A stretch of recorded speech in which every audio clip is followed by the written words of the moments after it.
Hi guys, welcome back to the channel. My name's Harry. I work for JZ Microphones. This is my studio, Last Down Studio. Today we're going to talk about drum sample replacement and go over the basics of what stays the same throughout quite a few of the plugins, what's the industry standard, and what I've actually come across very recently that I think is probably going to replace it very, very soon. So without further ado, let's dive back into the session that we did with my friend Ryan the other week, and we can have a little listen and I can show you exactly what I'm talking about. So this is the session that I've got in front of me. I've got my usual mics, kick in, kick out, snare top, snare bottom, toms, overheads, etc. Let's have a little listen and you can kind of get an idea of what the final outcome of it is. And then we're going to solo the kick in and I'm going to show you how to do this for yourselves at home.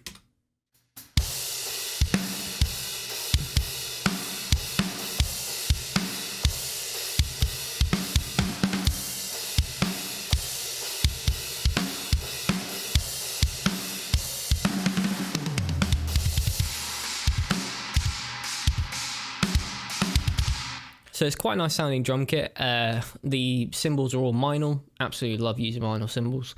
The kit is a Mapex Mars 2016, I think. It's not got sharp bearing edges, so it holds its tuning really, really nicely as well. Drum tuning is always key, and having a good recording at the source is always going to benefit you.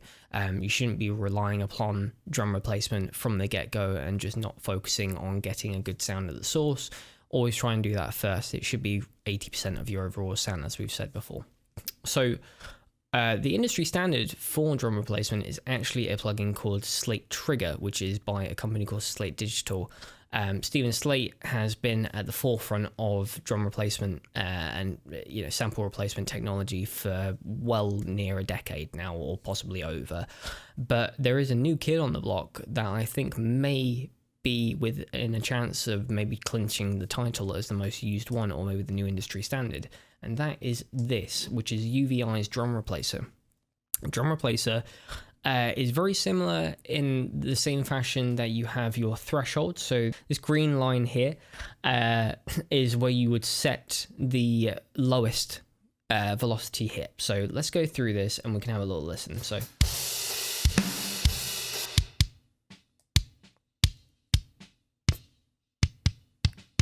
there's no sample replacement happening here. And as I bring it down, you can start to hear that coming in a bit more. Now, the red line is actually the max velocity. The lower this is, the harder every single hit will be consistently. If you want to have more dynamic range between your kick hits, or between any hits in that setting, you want to have this higher up. As you go down, the hits will be more consistently hard. So let's have a listen.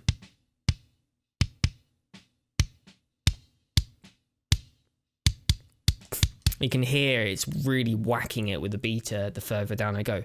I don't need very dynamic range for my kick. I quite like just a straight pattern. And if I wanted to have something that was a softer value, then I would maybe dial back the mix on this for that part of the song, or I would maybe automate this max velocity line to go further up. So that's always something to keep in mind as well. You obviously have your gating. My gate is set for 1 second. Last we have re-trigger, which is actually the interval between which that sample can be re-triggered again. So for example, if you had a kick and a snare hitting at the same time, they may only be 2 or 3 milliseconds apart, but if your threshold was further down, or maybe you had a rebound on the beater, for example, where the kick has been hit rather hard and the beater has then maybe done a smaller, less hard hit against it, but you don't want that one to be re-triggered, and actually you want that gated out. If this is too low, you'll actually start getting mistriggers, which is not good. You could potentially get a snare through on the kick mic that then triggers a kick sample to be played in the wrong place. So this is always a good thing to kind of play around with. I like to leave this kind of where it is unless I have to move it. Lastly, what I really like about UVI drum replacer is twofold. One, there is this click function, which is just a placeholder sound where you can start to bring down the threshold to make sure that you are actually triggering a sample to be played. If I play this now, it's a very harsh, very horrible click sound, but it's very, very notable, and it's really easy to dial in where that threshold needs to be in order to trigger that sample.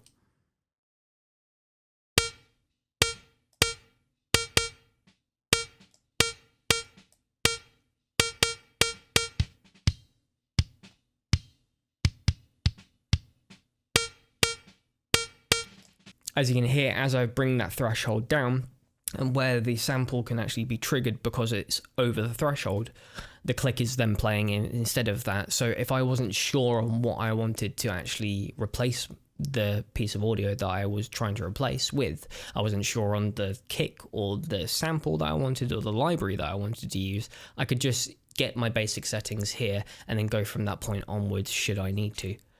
Now, the one thing that is the biggest separating factor for me with this plugin is the fact that it doesn't just allow you to use packs that are built for it. So, for example, Slate Digital has packs that are built for Slate Digital. Our friend Adam Getgood, who was in the Q&A the other week, he has his own libraries called Getgood Drums. These have files inside them that come with them that can be used within Native Instruments Contact, or you can use what's called a TCI file and open up the individual files to be used within Slate Trigger. A lot of drum sample libraries will allow this. However, they don't allow you to then use them in other replacement plugins. So for example, XLN Retrigger is a really good plugin that I quite like using, but I couldn't use Get Good Drums libraries inside that. Same with using Drumagog, for example, I couldn't use it within that. I can't use those sample libraries within UVI Drum Replacer. However, I can open up another plugin within UVI Drum Replacer. I've actually got Superior Drummer loaded up at the moment. I'm using one of the sound libraries from Will Putney's Modern Metal collection.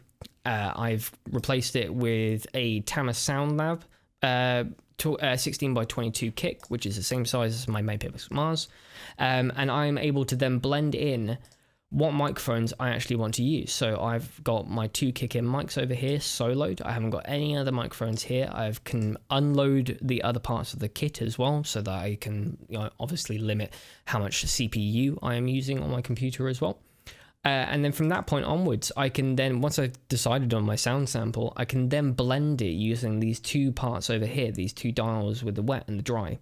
Now, I did have it roughly around about 80% on the wet and 60% on the dry, which is going to increase my level as well. I'm not trying to audio match here. I actually wanted to boost my level. As I dial it up, you'll actually be able to hear the sample kind of blending with it and reinforcing it rather than using it to completely replace the audio entirely. Let's have a little listen while I blend this up anyway.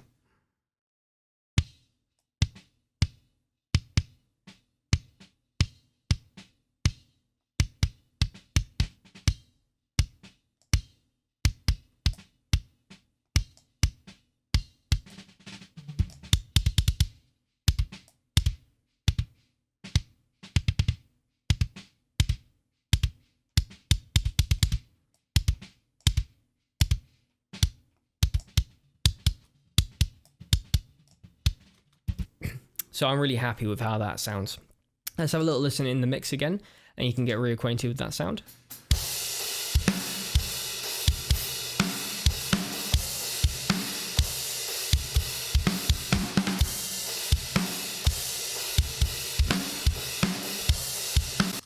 This is before.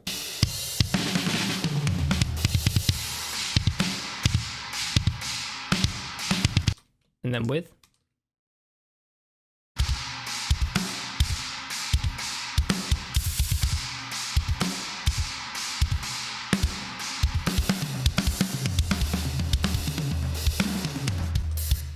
Just a huge difference.